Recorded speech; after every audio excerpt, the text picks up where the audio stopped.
still abroad while his city burns. After 3 decades in absolute power, the people blame him for ruining their economy. We must go down from this country. We must get out from this country, Suharto. Okay? You must make it.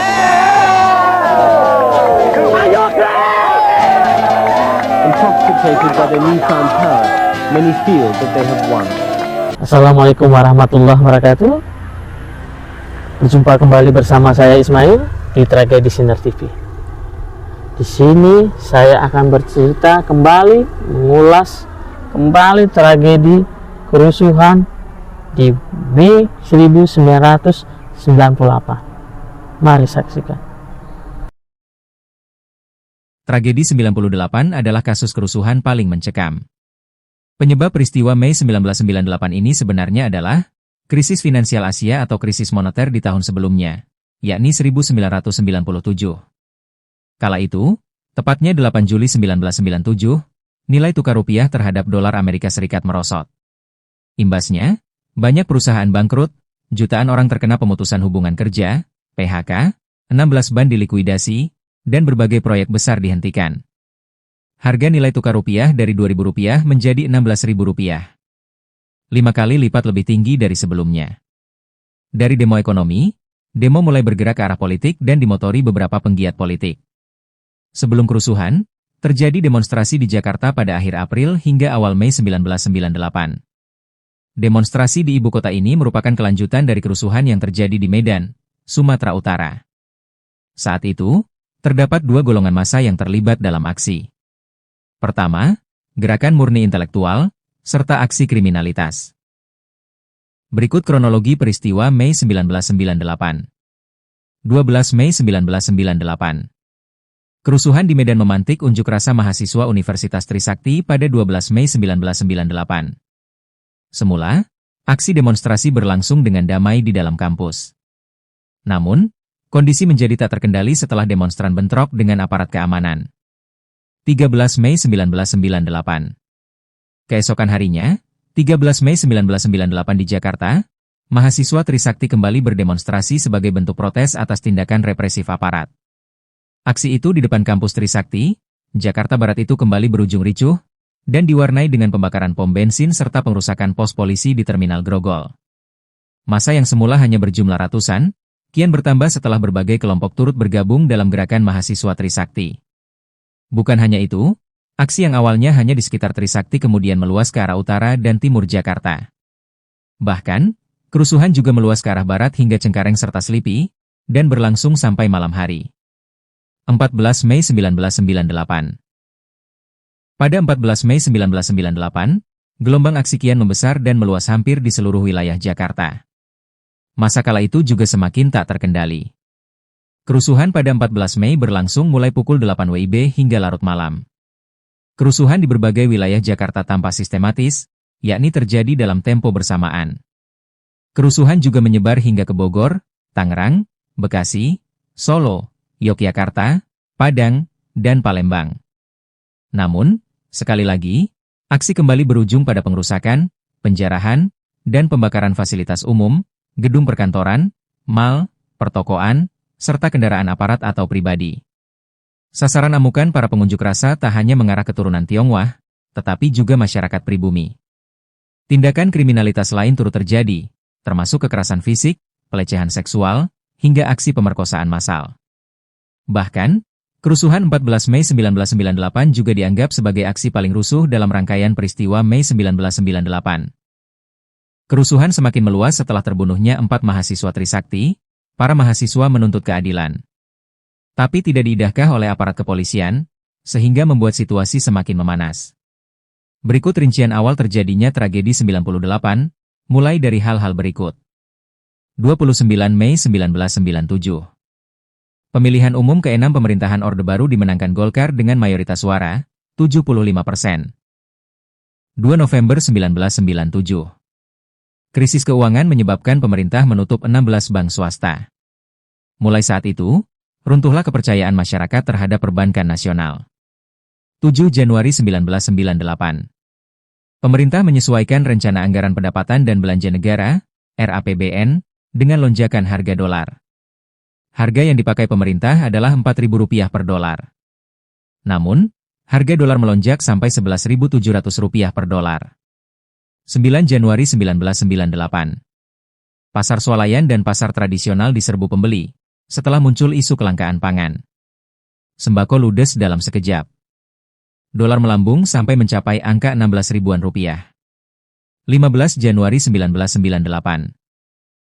Presiden Soeharto menandatangani 50 butir nota kesepakatan dengan Dana Moneter Internasional, IMF. Yang salah satu isinya adalah revisi RAPBN serta pencabutan monopoli Bulog dan fasilitas khusus bagi proyek mobil nasional. 1 Maret 1998. Sidang umum MPR dimulai. Seperti sebelumnya, sidang ini diwarnai oleh pemihakan anggota MPR pada status quo. 5 Maret 1998. 20 mahasiswa Universitas Indonesia mendatangi gedung DPR MPR untuk menyatakan penolakan terhadap pidato pertanggungjawaban Presiden yang disampaikan pada sidang umum MPR dan menyerahkan agenda reformasi nasional. 11 Maret 1998. Soeharto dan B.J. Habibie disumpah menjadi Presiden dan Wakil Presiden. 14 Maret 1998. Soeharto mengumumkan kabinet baru yang dinamai Kabinet Pembangunan 7. 15 April 1998. Soeharto meminta mahasiswa mengakhiri protes dan kembali ke kampus. Karena sepanjang bulan ini mahasiswa dari berbagai perguruan tinggi swasta dan negeri berdemonstrasi menuntut dilakukannya reformasi politik. 18 April 1998. Menteri Pertahanan dan Keamanan Panglima ABRI Jenderal Wiranto dan 14 Menteri Kabinet Pembangunan mengadakan dialog dengan mahasiswa di Pekan Raya Jakarta. Banyak perwakilan mahasiswa dari berbagai perguruan tinggi menolak dialog tersebut. 1 Mei 1998. Soeharto melalui Menteri Dalam Negeri Hartono dan Menteri Penerangan Alwi Dachlan mengatakan bahwa reformasi baru bisa dimulai tahun 2003. 2 Mei 1998. Pernyataan itu diralat dan kemudian dinyatakan bahwa Soeharto mengatakan reformasi bisa dilakukan sejak sekarang tahun 1998. 4 Mei 1998. Mahasiswa di Medan, Bandung, dan Yogyakarta berdemo menyambut kenaikan harga bahan bakar minyak dengan demonstrasi besar-besaran. Demonstrasi itu berubah menjadi kerusuhan dan bentrok dengan petugas keamanan. 5 Mei 1998. Demonstrasi mahasiswa besar-besaran terjadi di Medan yang berujung pada kerusuhan.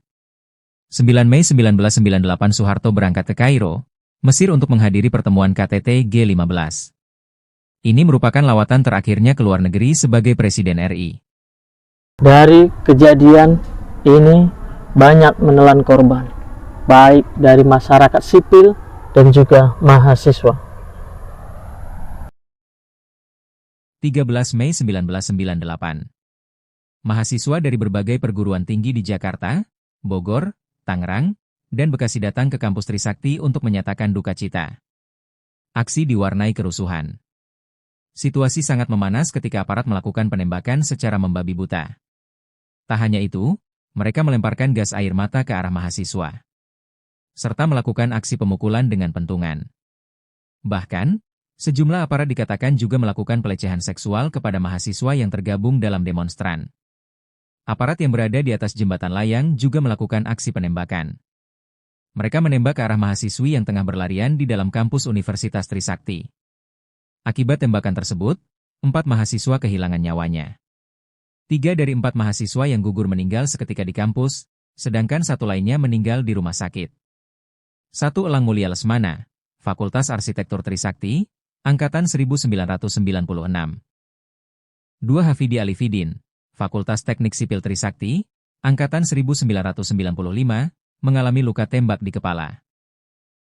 3 Heri Herianto, Fakultas Teknik Industri Jurusan Mesin Trisakti, Angkatan 1995, mengalami luka tembak di punggung.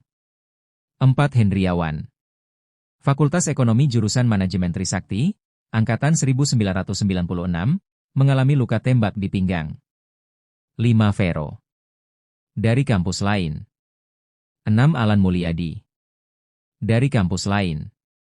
Aksi di beberapa tempat di Jakarta pun memanas, aksi penjarahan barang-barang toko, tindak brutal terhadap etnis Tionghoa, pemerkosaan, pembakaran mall Klender yang memakan korban lebih dari 100 orang tewas terpanggang. 14 Mei 1998. Soeharto seperti dikutip koran, mengatakan bersedia mengundurkan diri jika rakyat menginginkan.